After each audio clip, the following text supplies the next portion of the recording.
If you believe in yourself, anything is possible. Good evening to one and all present here.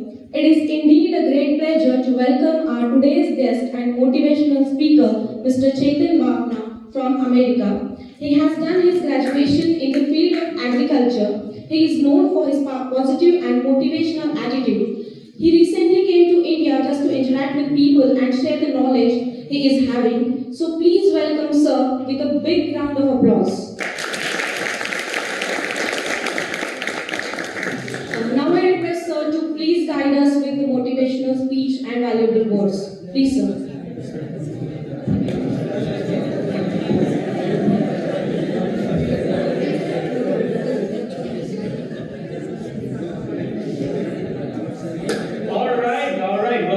Thank you for having me. My name is Chetan Bhavna, and thoda Marathi yetat, but I know this one expression. Jai Maharashtra. So, the simple principle of cause and effect is part of our reality. You take a ball and you drop it. The cause is the law of gravity, and the effect is that it falls. If you take a person and they fall, the cause and effect result in an event which depends on your condition. Most people, when they fall, they get hurt, they get up, they're fine. But for certain people with bleeding disorders, for example, they can fall, get hurt, and not get up again. So, this cause and effect principle, it's ancient. We can look at it in India. We knew about this from many thousands of years as the law of karma. Karma, in some sense, can be viewed as original sin, that you are not allowed to change the circumstances of your current existence, that you're born into poverty, that you're born the way you are with a certain limitation because of some past life karma. But in my view, I take that as cause and effect instead. And that cause and effect is where we have the potential to intercede, to make a difference. For my Nanisa, my grandmother, she was told she had bad karma because even though she's the strongest woman that I know who is still able to walk lungli, she's walking lungli, and every day she goes to temple to pray, and she still has a fighter's attitude. I'm still learning how to be youthful from her. I asked her, hey, Anisa, can we go out, have some fun? But, she's not into that. But the point is that she's still able to fight despite this perceived karma. But what about her is in this bad situation? Well, she had 3 children. My mom, my mama, and 2 brothers of hers. My uncles, who passed away when they were only 4 years old. How did they pass? What happened? They had a condition called hemophilia. Now, how many of you in the room know about hemophilia or what it might be? Great, we have one. You're the winner. But for those of you who may not be aware, hemophilia is a bleeding disorder which affects mostly men, some women, at a rate about one per 100,000 people. And what this disorder means is that the blood doesn't clot. So, and but that's not even the main issue. The main issue is the hidden bleeding in the joints. And in the joints, what happens is when I'm walking, right? I'm doing an impact, a slight impact. And with that slight impact, micro tears happen, but your body's still able to recover and you don't notice it. But for a hemophiliac who isn't able to clot,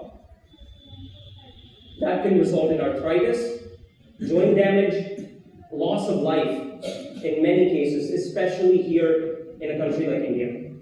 And my uncles passed because of this condition, because they didn't have access to medication. And we move on from this. We go forward decades, several decades, and my parents get together, they get married, they have a child, not knowing about hemophilia or what it represents, what it means. Tejas, my brother. 1 out of 2 odds, by the way, of being born with hemophilia and a family history with hemophilia. He got lucky. He wasn't born with hemophilia. And what that meant was he could live normally, and my parents didn't know anything about it. So we moved forward, and they decided to come to America, my parents and my brother, to live a new life, seek new opportunities, because they learned so much in India. They love our country, Bharat, they love this place, but they wanted to seek something else and expand their minds. So they started from scratch in America, in California. And eventually I was born. But my birth wasn't like a normal birth.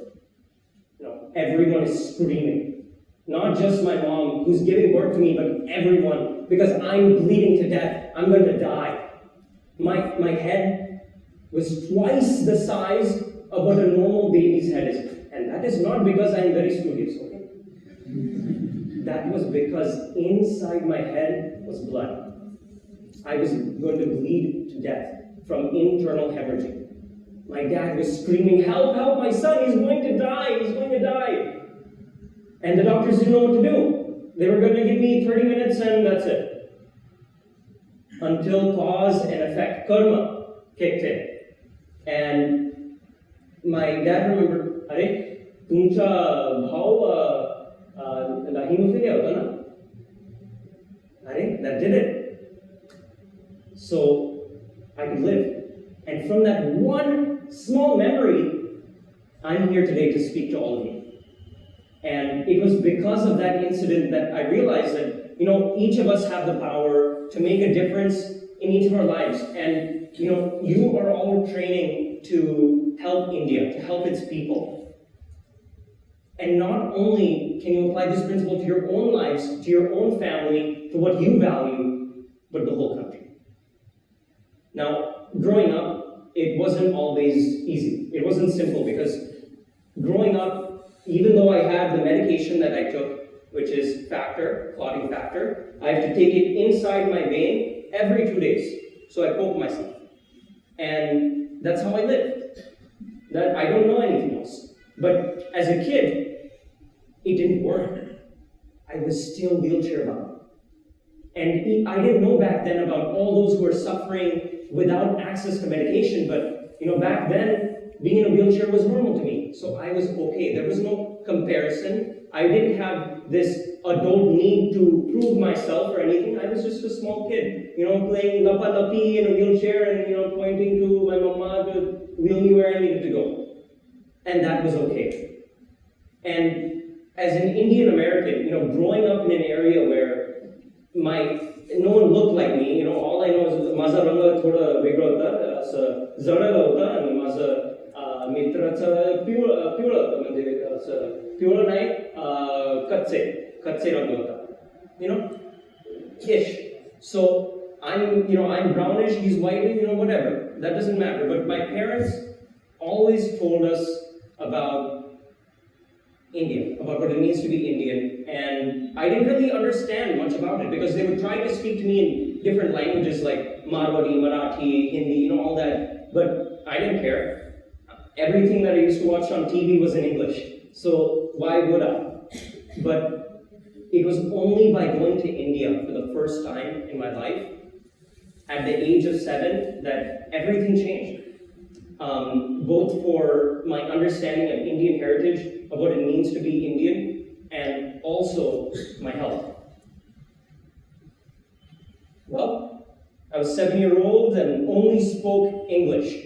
And I wanted to, try after I came to India to see and observe, really observe everything that was going on. Not learn Marathi, not learn Marwari, not learn, languages or anything or even connect, but just to experience, right? That's all we can do. Prayatna karayla khub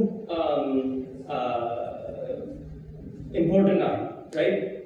So I'm still making an effort now, and even though I speak God Marathi, which is still sweet Marathi, making an effort is what counts, because the performance is for you.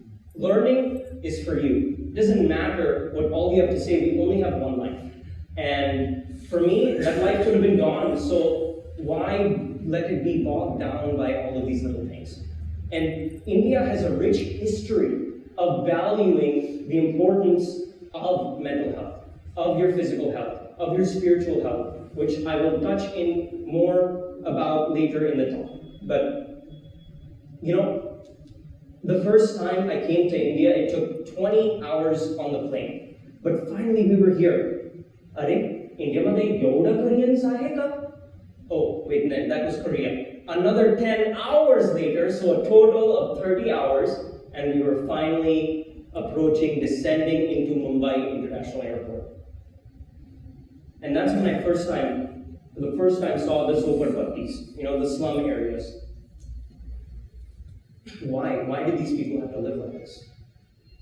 I had never seen anything like it. And a sea of people living today in the modern age. You have a phone, you probably have a phone, someone is probably texting right now. But here are these people who are living in the Stone Ages, who are living even without access to basic, toiletries. But that's where we are. And the fact is that we can sometimes take that for granted. And keeping that in perspective was revolutionary for me. I knew that this trip was going to be very important. So, how can we let our brothers and sisters, who look like us, who speak the same language as we do, live in this condition? Well, we can make a shift. And we'll talk about that shift. But this is our chance to break the karma of poverty, to break the karma which leads to suffering. That poverty is where we can intercede and make a difference for these people. Because what will that do? Well, it won't only help that individual person, that family, it will make our entire society better. And I'm not saying you should help people at your own expense, because you're you. You only have one mind, you can only perceive in one way. I can't see or feel what you're feeling, right? We're individuals. But we all live in a shared space. And if someone is suffering in that space, they can add value to your life. They can be valuable to you. And by helping others, we can make everyone step up and live in a happier, safer environment. So, coming back to India, my journey coming here for the first time, my whole family was speaking in words that I didn't understand. I didn't know anything they were saying, and I was scared, and, I decided that was the chance that I needed to take to finally learn. Because my parents would speak to me in English, when I decided not to learn Marwari or Marathi or Hindi or whatever. And it was with that shift that I began to see the value in learning different languages and connecting with the culture. Because if different languages didn't have value, then we would all be speaking one language, and that would be it, right? I mean, why not all learn one language? Oh, you can communicate with everyone. Oh, you can do this and that. But in Indian culture, there's playfulness, that isn't there in American culture.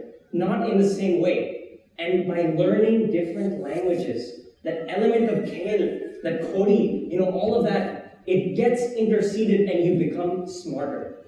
It becomes a chance for survival. It becomes a chance to think in new approaches, and only by learning new languages can you have that avenue that you can pursue your own personal growth.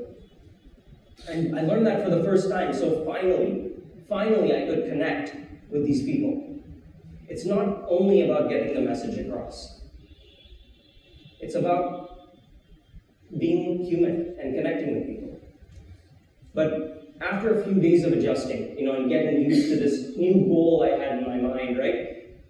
Well, we went to the place that would change my physical life, my health. I was still in a wheelchair, and I was still suffering. But we met this Dr. Pal. And, outside the clinic, there was trash. There was garbage, plastic, it smelled, all these things. I live in America, and, we're not used to that. But when I went there, I sat sat down and I met the man that changed my life. तुमच्या नाडी वाताचं आहे. You have what? Inflammation. Okay, well that's okay. What does that mean? No mirchi, no shengdana, no chana.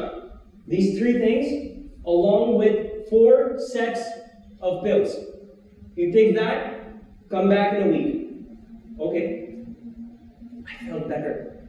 I was able to walk and run for the first time in my life. Are pahinanda, mala panta yet hota.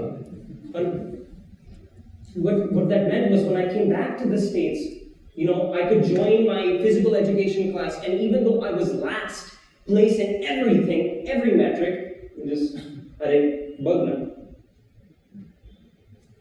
it still was better than where I was at.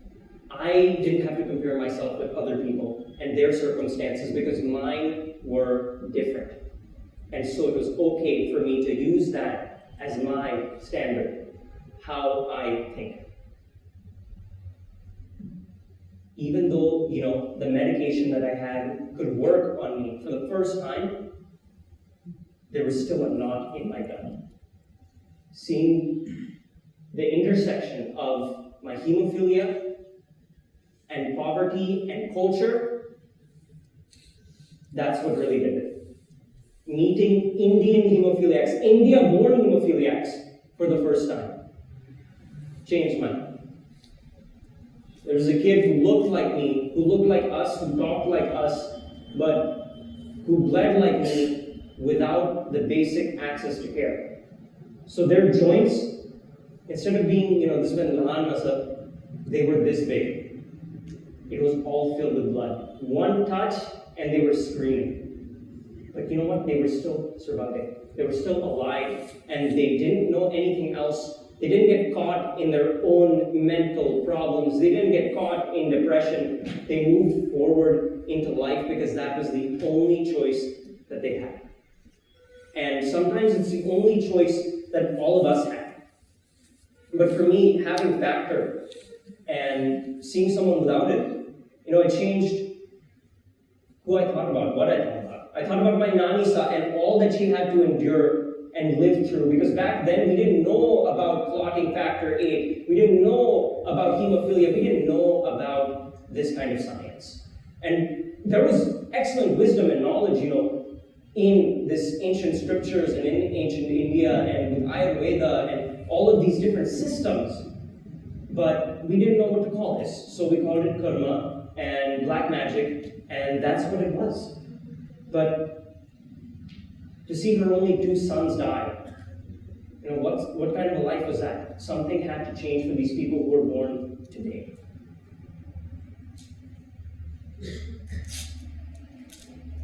Our life is all we have.